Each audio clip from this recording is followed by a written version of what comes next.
Hello बच्चों, welcome again to new video. आज की इस वीडियो में हम क्लास 9th इकोनॉमिक्स के सभी चैप्टर्स डिस्कस करते हैं। इसमें वन लाइनर क्वेश्चंस आपको मिलेंगे। पालमपुर गांव की जो मुख्य क्रिया थी वो क्या थी? कृषि।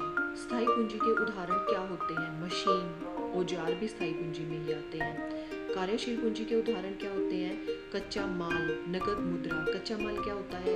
जिस भी सामान को आप कुछ नया आइटम बनाने के लिए इस्तेमाल करते हो तो वो हमारा कच्चा माल होता है। प्राथमिक गांव में कितने प्राथमिक विद्यालय थे? 2।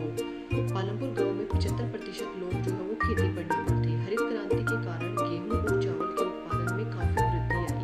पालमपुर गांव में लोगों का जो मुख्य पेशा था वो खेती था। पालमपुर में किसान जो है वर्ष में 4 फसलें उगाते थे। खरीफ फसल कब बोई जाती थी? जून से अक्टूबर के बीच में। रबी की फसलें कब बोई जाती हैं? नवंबर से अप्रैल के बीच में। अब रबी की फसल का उदाहरण होता है जैसे गेहूं, खरीफ की फसल में चावल। पालमपुर में कितने परिवार रहते हैं? पालमपुर में 450 परिवार रहते हैं। इसके बाद हम देखेंगे जापान जैसे देशों ने मानव संसाधन पर अधिक निवेश किया। तो मानव संसाधन पर या मानव पूंजी पर निवेश करने से उत्पादन की पूंजी में वृद्धि होती है। प्राथमिक क्षेत्र, द्वितीयक क्षेत्र और तृतीयक क्षेत्र, ये 3 सेक्टर हैं। तो जो फर्स्ट सेक्टर है प्राथमिक क्षेत्र, इसमें कौन कौन सी चीजें आती हैं? मत्स्य पालन, कृषि पालन। सेकंड सेक्टर जो है द्वितीय क्षेत्र जो है क्या है? हमारे कारखाने। तृतीयक क्षेत्र में क्या आएगा? बैंकिंग सेवा जो है, स्वास्थ्य, ये सब आएगा। छिपी हुई बेरोजगारी, ये अधिकतर आपको कृषि में देखने को मिलेगी। जैसे अगर 10 लोग लगे हुए हैं और वहां से आप 2 लोगों को हटा लो तो तभी भी उत्पादन में कोई खास फर्क नहीं आएगा।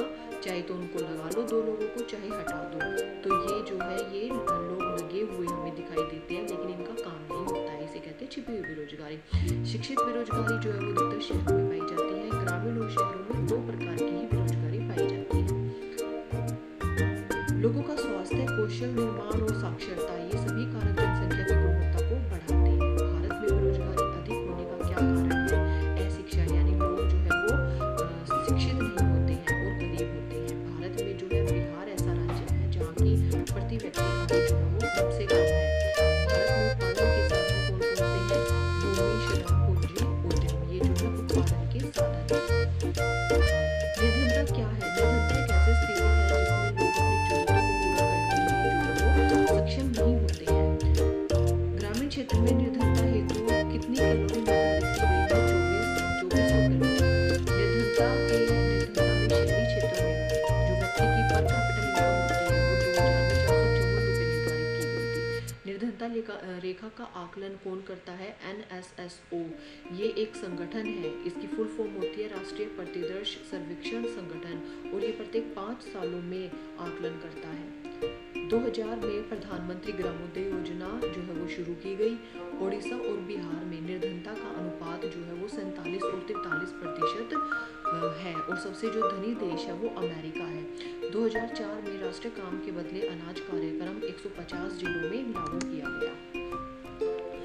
भारत का सबसे भयानक अकाल कब आया? 1943 में। भूखमरी दोनों प्रकार की होती है। कौन कौन सी? दीर्घकालिक और मौसमी जो है वो होती है। बफर स्टॉक जो है वो गेहूं और चावल का भंडार होता है। और होता क्या बफर स्टॉक? जैसे किसी साल जो है ज्यादा उत्पादन हो गया तो सरकार उसको स्टोर करके रख लेती है और उसका इस्तेमाल तब करती है जब किसी वर्ष कम प्रोडक्शन होता है तो वो बफर स्टॉक का इस्तेमाल कर लेती है। सार्वजनिक वितरण प्रणाली 1997 में लागू की गई। मौसमी भूख जो है वो ग्रामीण क्षेत्रों में प्रचलित है। BPL कार्ड जो है वो उन लोगों के लिए बनता है जो निर्धन लोगों में से और भी निर्धन होते हैं।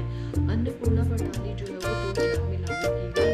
खाद्य सुरक्षा के 2 प्रमुख घटक है, सार्वजनिक वितरण प्रणाली और बफर स्टॉक। राशन प्रणाली को दोबारा